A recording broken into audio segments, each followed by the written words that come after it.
오늘은 이런 질문으로 시작하겠습니다. 다리가 잘려도, 혀가 잘려도, 배가 갈려도 끝까지 말을 멈추지 않은 사람이 있다면 당신은 그 사람을 어떻게 부르겠습니까? 오늘은 그 이야기입니다. 조선 역사상 가장 용감한 직언을 한 사람, 내시 김처선의 이야기입니다.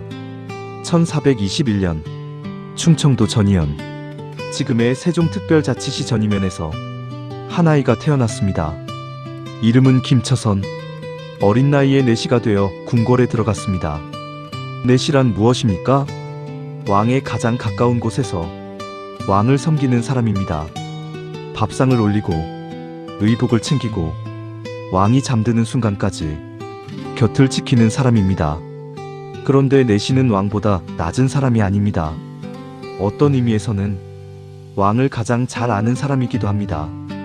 왕의 희로애락을 가장 가까이에서 보는 사람, 그것이 내시였습니다. 그리고 내시는 원칙적으로 왕의 명령을 거부할 수도, 직언을 올릴 수도 없는 존재였습니다. 그것이 내시의 규범이었습니다. 그런데 김처선은 달랐습니다. 김처선은 세종대왕 때 내시부에 들어갔습니다. 그때부터 시작된 궁중생활이 무려 7왕에 걸쳐 이어졌습니다. 세종, 문종, 단종, 세조, 예종, 성종, 연산군. 세종대왕은 한글을 만드신 분입니다. 그 왕의 곁에서 젊은 시절을 보냈습니다. 단종은 12살의 왕이 되어 15살에 쫓겨난 비운의 왕입니다. 그 왕의 곁도 지켰습니다. 세조는 단종을 몰아낸 왕입니다.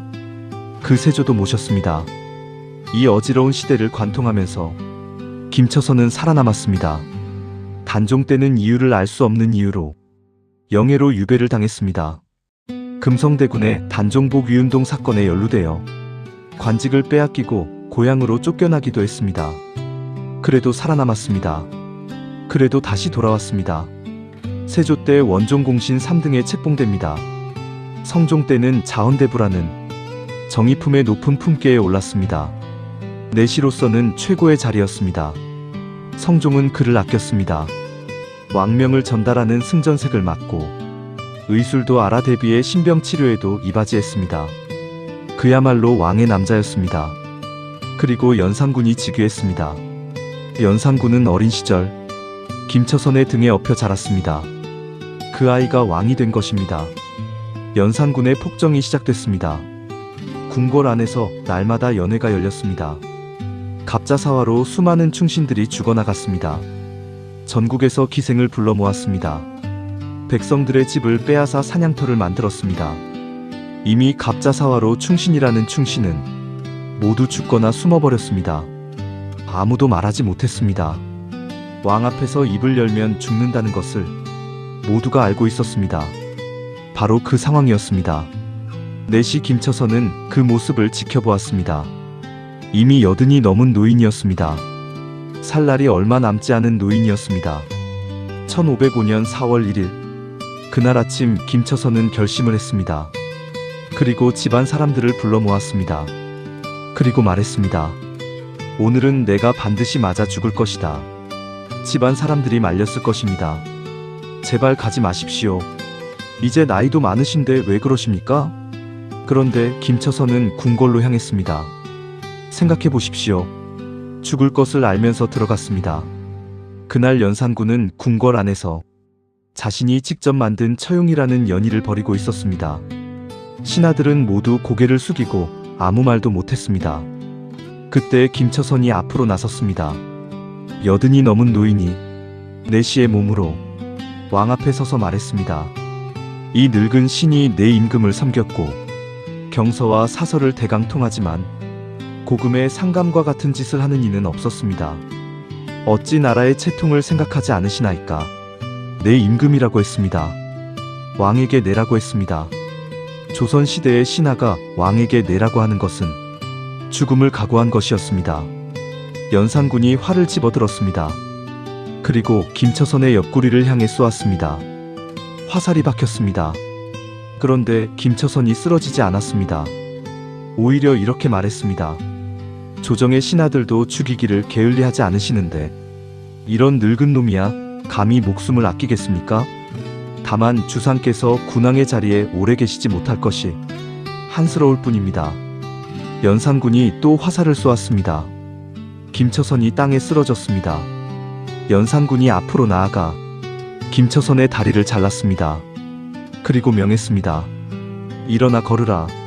그때 김처선이 연산군을 올려보며 말했습니다. 주상께서는 다리가 잘려도 걸을 수 있습니까? 이 한마디를 들어보십시오. 다리가 잘린 상태에서, 화살이 박힌 상태에서 이 말을 할 수 있는 사람이 이 세상에 얼마나 되겠습니까? 연산군은 더 이상 참지 못했습니다. 김처선의 혀를 잘랐습니다. 직접 배를 갈라 창자를 꺼냈습니다. 그리고 명했습니다. 시체를 호랑이의 먹이로 주라. 그런데 기록은 이렇게 전합니다. 김처선은 목숨이 끊어질 때까지 왕에게 직언을 멈추지 않았습니다. 혀가 잘렸는데도 말을 했습니다. 배가 갈렸는데도 말을 했습니다. 그것이 김처선이었습니다. 연산군의 분노는 거기서 멈추지 않았습니다. 김처선의 양자와 칠촌까지 모두 처형했습니다. 부모의 묘를 파헤쳤습니다. 집을 불사르고 연못을 팠습니다. 고향인 전의연을 행정구역에서 없애버렸습니다. 그리고 전국에 명령을 내렸습니다. 처라는 글자와 선이라는 글자를 모든 문서에서 사용하지 말라. 처서라는 절기 이름도 바꿨습니다. 처용무라는 춤 이름도 바꿨습니다. 전국에 있는 김처선이라는 이름을 가진 사람들은 모두 이름을 바꾸라는 명을 받았습니다. 이름 두 글자가 조선 팔도에서 지워졌습니다. 왜 이렇게까지 했겠습니까? 그만큼 두려웠기 때문입니다. 다리가 잘리고도 반문한 그 눈빛이, 혀가 잘려도 굽히지 않은 그 정신이 연산군에게는 가장 두려운 것이었습니다. 그런데 연산군이 두려워했던 일이 일어났습니다. 1506년 김처선이 죽은 지 불과 1년 만에 중종 반정이 일어났습니다. 연산군은 왕위에서 쫓겨났습니다. 교동도로 유배를 떠났습니다. 그리고 2달 만에 쓸쓸히 죽었습니다. 김처선의 마지막 말이 그대로 이루어진 것입니다. 주상께서 군왕의 자리에 오래 계시지 못할 것이 한스럽습니다. 그런데 여기서 또 하나의 이야기가 있습니다. 중종 반정 이후 신하들이 상소를 올렸습니다. 김처선을 충신으로 포상해야 합니다. 그런데 중종이 거부했습니다. 이유가 무엇이었겠습니까? 중종은 말했습니다. 김처선은 술에 취해 망령된 말을 하다 죽은 것뿐이다. 그리고 속마음은 이랬을 겁니다. 연산군 때 그 많은 충신들이 죽어나가는 것을 보면서 자신은 아무 말도 못하고 살아남았는데 내시 하나가 죽음을 무릅쓰고 직언했다는 것을 인정하기가 싫었던 것입니다. 그래서 중종은 끝까지 거부했습니다. 그렇게 또 세월이 흘렀습니다. 1751년 김처선이 죽은 지 246년이 지났습니다. 영조 임금이 명을 내렸습니다.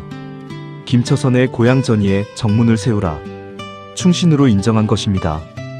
이름을 지웠던 연산군은 역사에서 폭군으로 기록됐고, 이름이 지워졌던 김처선은 역사에서 충신으로 기록됐습니다. 246년이 걸렸지만 역사는 결국 바른 편을 기억했습니다. 오늘 이 이야기를 들으셨습니까? 죽을 것을 알면서도 들어갔습니다. 오늘은 내가 반드시 맞아 죽을 것이다. 이 말을 하고 궁궐로 들어간 사람, 권력 앞에서 아무도 말하지 않을 때 홀로 나선 사람이 있었습니다. 다리가 잘려도, 혀가 잘려도, 배가 갈려도 말을 멈추지 않았습니다. 그것이 용기입니다. 그것이 충심입니다. 지금 우리 시대에도 묻고 싶습니다. 잘못된 것을 보았을 때 당신은 말할 수 있습니까? 김처선처럼 말할 수 있습니까? 이 영상이 마음에 닿으셨다면 좋아요와 구독 부탁드립니다. 여러분의 좋아요 하나, 구독 하나가 동탄의 이름 없는 철학자에게 큰 힘이 됩니다. 다음에 더 깊은 이야기로 찾아오겠습니다. 감사합니다.